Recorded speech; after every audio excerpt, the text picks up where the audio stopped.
মোহাম্মদ এ আরাফাত, আপনাকে স্বাগত জানাচ্ছি আমার আজকের পালস অফ পলিটিক্সে। আমি আপনার ধন্যবাদ। এই সম্প্রতি সময়ে কিছু সাক্ষাৎকার আমি দেখেছি, সেগুলো গণমাধ্যমে অনেকেই দেখেছেন, যার কারণে আমি আসলে আপনি বলেছেন যে আপনি স্ট্র্যাটেজিক বা কৌশলগত কারণে আপনি আসলে ক্যামেরায় আসতে চান না, ভিডিওতে আপনাকে দেখা যাচ্ছে না, যার কারণে এই কেন আসতে চাচ্ছেন না সেই প্রসঙ্গটি আমি এই জন্য আর পুনরাবৃত্তি না করি।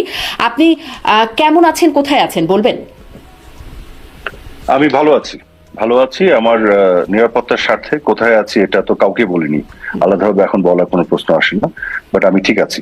আচ্ছা, যাক, এতটুকুই বলতে পারি। একটা গুজব মাঝখানে শুনেছিলাম যে আপনাকে গ্রেপ্তার করা হয়েছে, পরে দেখা গেছে আসলে হয় নাই। আপনি গোয়েন্দা পুলিশের সহায়তায় সীমান্ত পাড়ি দেবার চেষ্টা করছেন, এরকম খবরও এসেছে। এই বিষয়গুলোকে একটু স্পষ্ট করবেন। সেই সাথে একটু বড়ই হয়ে যাবে হয়তো প্রশ্নটা। আওয়ামী লীগের অনেক নেতারা দেশের বাইরে চলে গেছেন, অনেকে দেশে আছেন, গ্রেপ্তার হয়েছেন, মামলা হামলা হচ্ছে তাদের বিরুদ্ধে, অনেকের বিরুদ্ধেই। এবং আমার একটা অনুষ্ঠানে ভারতের প্রেস ক্লাবের সভাপতি গৌতম লাহিড়ী তিনি বলেছেন আওয়ামী লীগ নেতাদেরকে সীমান্ত পার করাতে সরকারের ভেতরের বা সরকার সমর্থক অনেকেই মোটা উৎকোচের বিনিময়ে তাদেরকে সীমান্ত পার করিয়ে দেবার জন্য তদবির করছেন ভারতের লোকদের সাথেই। আমার এই অনুষ্ঠানে আমি ব্রিগেডিয়ার শাখাওয়াত, সাবেক স্বরাষ্ট্র উপদেষ্টা, তাকে জিজ্ঞাসা করেছিলাম সেনানিবাসে 626 জন প্রসঙ্গে। তিনি আমাকে বলেছেন যে তাকে বা তার কাছে দুজনকে হস্তান্তর করা হয়েছে। কারা নাম জানতে চাইলে তিনি বলেছেন আনিসুল হক, সাবেক আইনমন্ত্রী, এবং সালমান এফ রহমান, এই দুজনকে। মানে তারপরেই আলোচনায় আসছে যে আসলে যেভাবে তারা পালিয়ে যাচ্ছিলেন সেই বিষয়টি সেটি আসলে খুব সঠিক একটা চিত্র ছিল, একটা সাজানো ব্যাপার ছিল। কিন্তু আমি যেটি আসলে আপনার কাছে প্রশ্ন করতে চাই, এই যে কাউকে ধরা হচ্ছে, কাউকে ছাড়া হচ্ছে, জুনায়েদ আহমেদ পলক আর সাবেক পররাষ্ট্রমন্ত্রী হাসান মাহমুদ, তাদেরকে একসাথে বিমানবন্দরে তাদেরকে আটক করা হলো। একজন চলে গেলেন বেলজিয়ামে, আর পলক রয়ে গেলেন গ্রেপ্তার হয়ে কারাগারে, রিমান্ডেও আছেন, তিনি গেছেন। মানে একটা পিক অ্যান্ড চুজ হচ্ছে। গৌতম লাহিড়ী যেমনটি বলেছেন মোটা উৎকোচ, এরকম কি আসলে কোনো বিষয় আছে আপনার জানা মতে? কোনো লেনদেন বা কোনো ডিলিং কি করতে হচ্ছে নিজেদের নিরাপত্তার স্বার্থে আপনাদেরকে?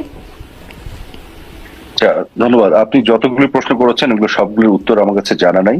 যেগুলো আমি জানি সেগুলো উত্তর আপনাকে আমি দিচ্ছি।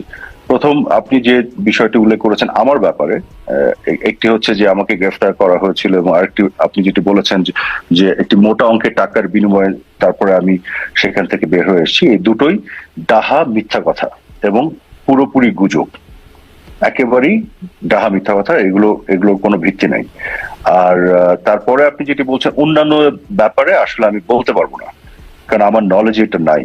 যেটা আমি জানি না সেটা তো আমি বলার কোনো সুযোগ নেই। তবে একটি তথ্য আপনাকে আমি দিতে পারি, যেটা আপনি বললেন যে ডক্টর হাসান মাহমুদও বিমানবন্দর থেকে উনি আটক হয়েছিলেন, সেটি সম্ভবত সত্যি নয়। উনি কখনোই বিমানবন্দর থেকে আটক হন নাই। যে কথাটি বের হয়েছিল যে উনি বিমানবন্দরে গিয়েছিলেন, জুনায়েদ আহমেদ পলক, এবং উনি ওখান থেকে আটক হয়েছিলেন, ওনার বিষয়টি সম্ভবত সত্য নয়, আমি যতটুকু জানি। আচ্ছা, সম্ভবত সত্য নয়, আমরাও আসলে সম্ভবতই জেনেছি যে তাকেও গ্রেপ্তার করা হয়েছে বা আটক। এটি সত্য নয়। আচ্ছা, এটি একটি অসত্য গুজব ছিল।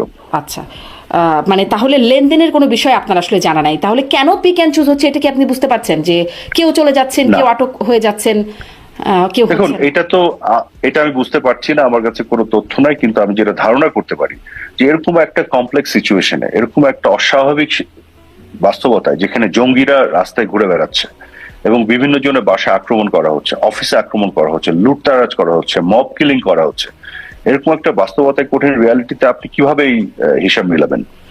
হ্যাঁ, কে কোথায় কিভাবে নিজেকে সিকিউর করতে পেরেছে, কে পেরেছে, কে পারেনি, কেন পেরেছে, কেন পারেনি, এটা খুব ডিফিকাল্ট কিন্তু এই মুহূর্তে এসবের উত্তর দেবা, উত্তর খোঁজা।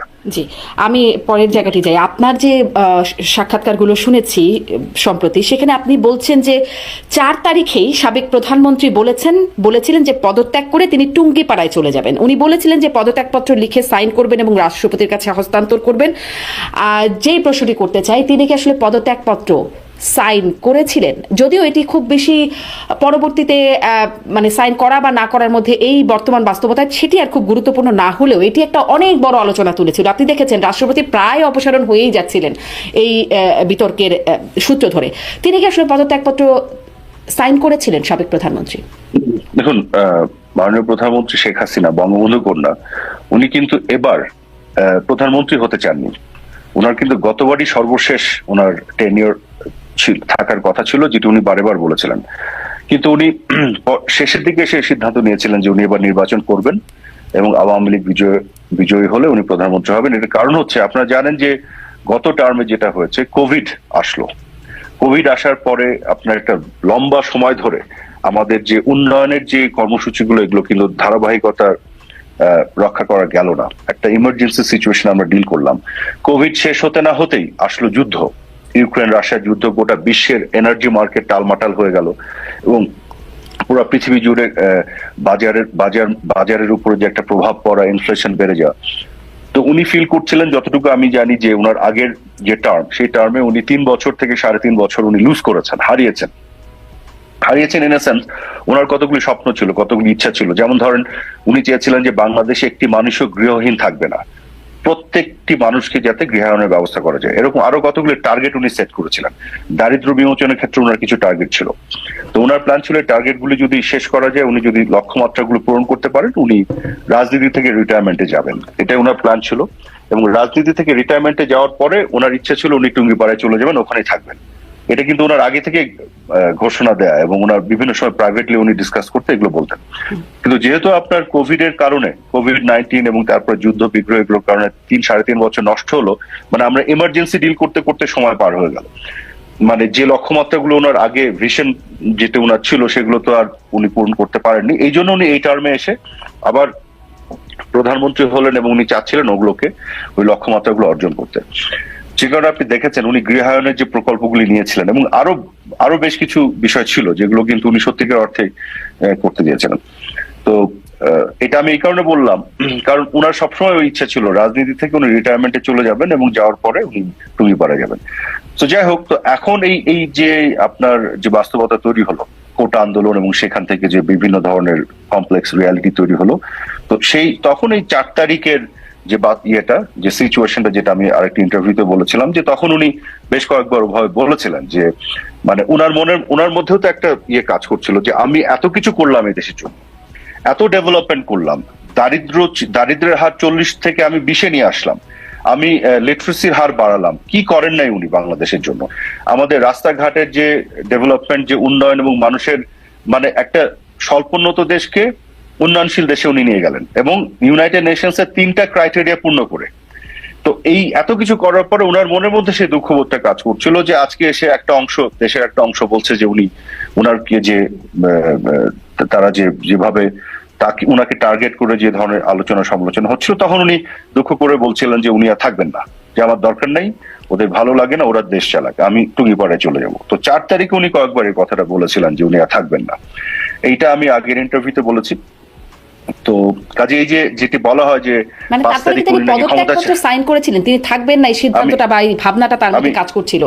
তারপরে আমি আসি অনেকগুলো আলাপ হচ্ছিল তখন, যার মধ্যে একটি আলাপ ছিল যে হ্যাঁ, 5 তারিখে ওরা যে তাদের যে প্রোগ্রামটি দিয়েছে, সেদিন যদি গোটা ঢাকা শহরকে আপনার নিরবিচ্ছিন্ন একটা ডিফেন্স সিস্টেমের মধ্যে রেখে এটাকে কন্টেইন করা যায়, পরবর্তীতে হয়তো উনি নির্বাচনের ঘোষণা দিবেন বা উনি চলে যাবেন, ওরকমও অনেক কিছু আলাপ করা হয়েছিল কিন্তু।